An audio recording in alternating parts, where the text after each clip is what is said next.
ঘর।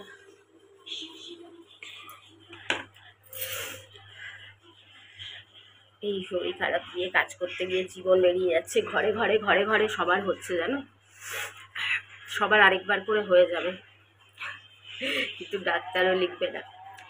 আলাদা করে প্রাইভেটে টেস্ট করালেই বুঝতে পারবে যে আবার সবার করোনা হচ্ছে। ব্যাপারে আমি বলছি বলে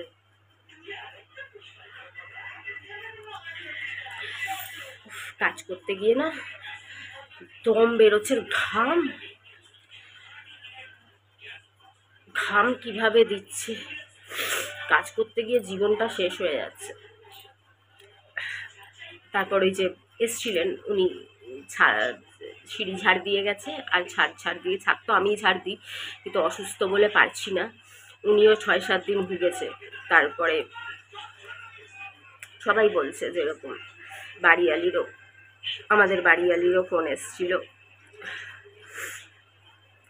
সেও অসুস্থ, মানে সবার আরেকবার করে ঝালাচ্ছে।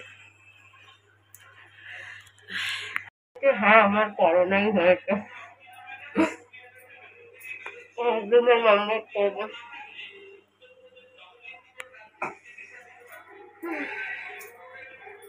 বলছে হ্যাঁ করোনাই হয়েছে আমার, আগের বারে যা সিমটম ছিল এইবারেও সেই সিমটম আছে। হ্যাঁ, সবার আবার হবে একবার করে, তারপরে এরম ভাবেই গা শোয়া হয়ে যাবে, কিন্তু এটা হয়তো ডাক্তাররা বলবেন না, লিখবেনও না, ওটাকে ভাইরাল জ্বর বলেই চালিয়ে দেবেন হয়তো, মেবি। ভাই আমি আবার সব জানতা নই, কেউ আবার আমায় সব জানতা বলো না, কেউ রাগ করো না, এটা আমি কারো খেলাপ বলছি না। যেটা দেখছি, যেটা বুঝতে পারছি, যেটা শরীরে বুঝতে পারছে, যেটা সিক্স সেন্স বুঝতে পারছে, সেটাই বলছি। সব কিছু তো সবসময় ডাক্তার বলে দেবেন, সবাই সত্যবাদী যুধিষ্ঠির তা নন। তো চলো এবার ডিমের মামলেট। বোনের বাবা দুঃখ করছে, কেউ নেই দেখার। আমি আছি তো, আমি এখনো মরিনি, আমি সব কাজ করব।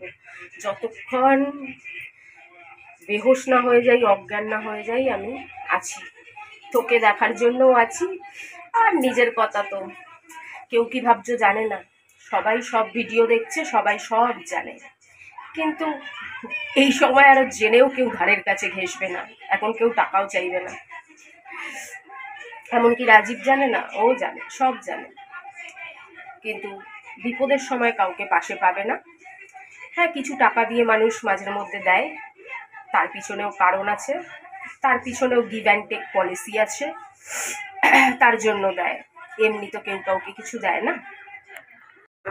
বোনের বাবা বুঝেই উঠতে পারছে না কোনটা দিয়ে কি করবে, কি দিয়ে কি করবে, আর কি দিয়ে কি করবে না। কি আবার কি করছি পাগলের মতো, কোনটা দিয়ে ওটা কি করছিস?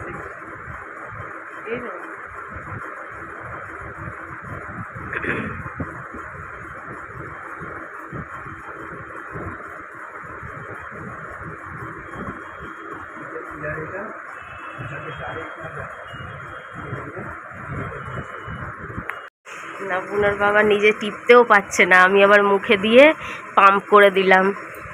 কি অবস্থা, দুজনে দুজনের সেবা করছি, আর কেউ আমাদের সেবা করারও নেই, আমরা দুজন দুজনকে দেখছি।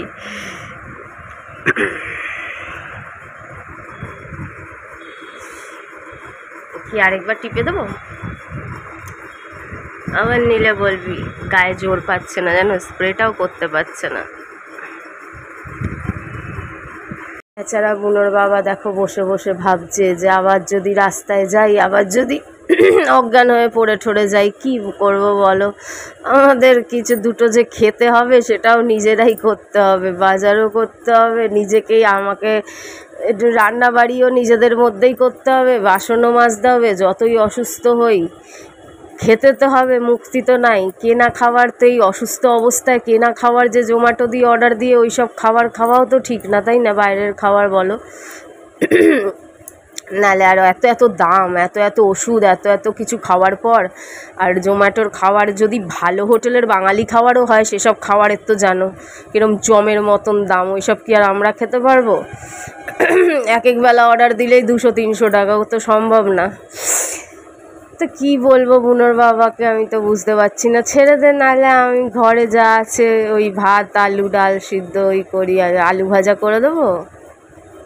দেখো না ঘড়িতে কটা বাজে, এখন ওরমভাবেই বসে আছি। তারপরে এলেন, ঘরটার ছাদটার ঝাড় দিলেন। ওনারও খুব জ্বর, সবার জ্বর, ঘরে ঘরে জ্বর। বাবা তাও যাচ্ছে, ঠিক আছে যাক। কালকে ডালটা তো অনেকটাই রয়ে গেছে, ডালটা এখন বসালাম, গরম করছি। কি করব বলো, জানি কিছু কিছু জায়গা অপরিষ্কার হয়ে রয়েছে, পারছি না আর এত একার হাতে।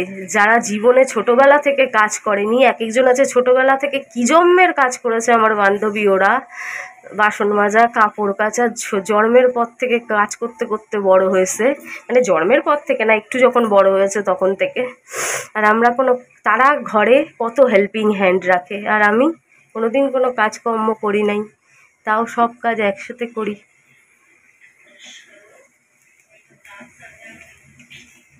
বেগুনটা ছিল, বেগুনটা পোড়া দিয়ে দিয়েছি, ভাজা ভাজা খেতে ভালো লাগে না, আর বেগুনটার মধ্যে বড্ড বিচি।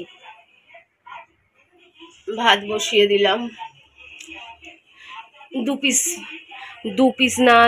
পিস মটন, 1 পিস মেটে রয়েছে, ওটা গরম করলাম। ছোলার ডালটা গরম করলাম একটু জল দিয়ে। বুনোর বাবা ডিম আনতে গেল নিচ থেকে।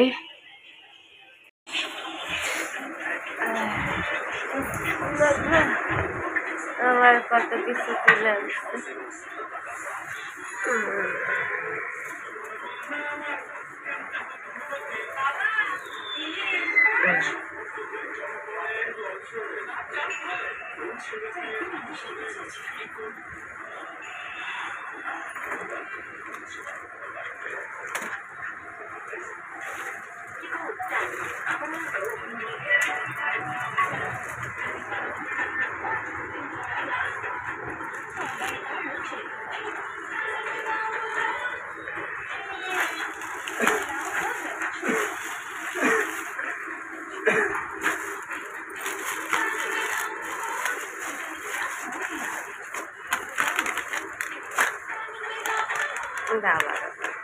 এটা আমার খুব পছন্দের জিনিস, এটা বেশি করে আনলে আরো ভালো হতো।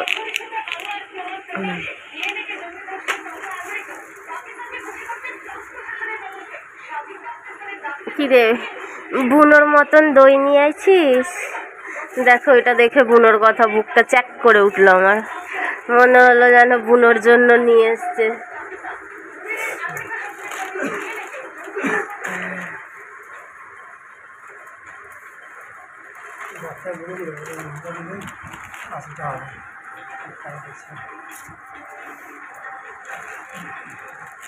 আরো ওআরএস।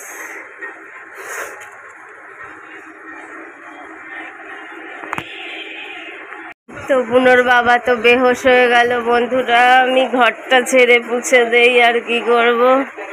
তারপরে করব, দেখো যেখানকারটা যেরম পাচ্ছে এরম ছড়িয়ে ছিটিয়ে রেখে চলে যাচ্ছে। কি বলবো, ডিমের অমলেট করতে হবে, এটাকে মাখতে হবে।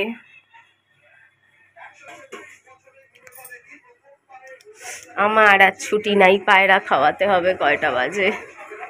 একটু আগে বুনোর বাবা কান্নাকাটি জুড়ে দিয়েছিল, ওর ছেলে নেই, কে দেখবে। তা আমি বললাম ভাবি দেখবো, আর ছেলে থাকলে তোর কিডনিটা বেঁচে পালাতো। ছেলে দেখতো, ভাবিস কি করে সব বাজে কথা। ভগবানের আশীর্বাদ ভাব, ছেলে মেয়ে না থাকা।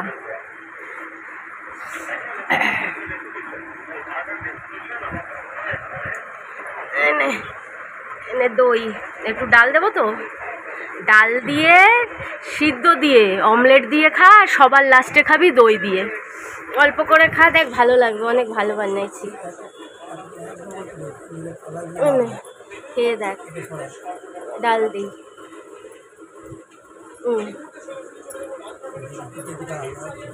আচ্ছা খেতে পারলে, আরে বেশি বেশি করে খা, বেশি বেশি করে খা।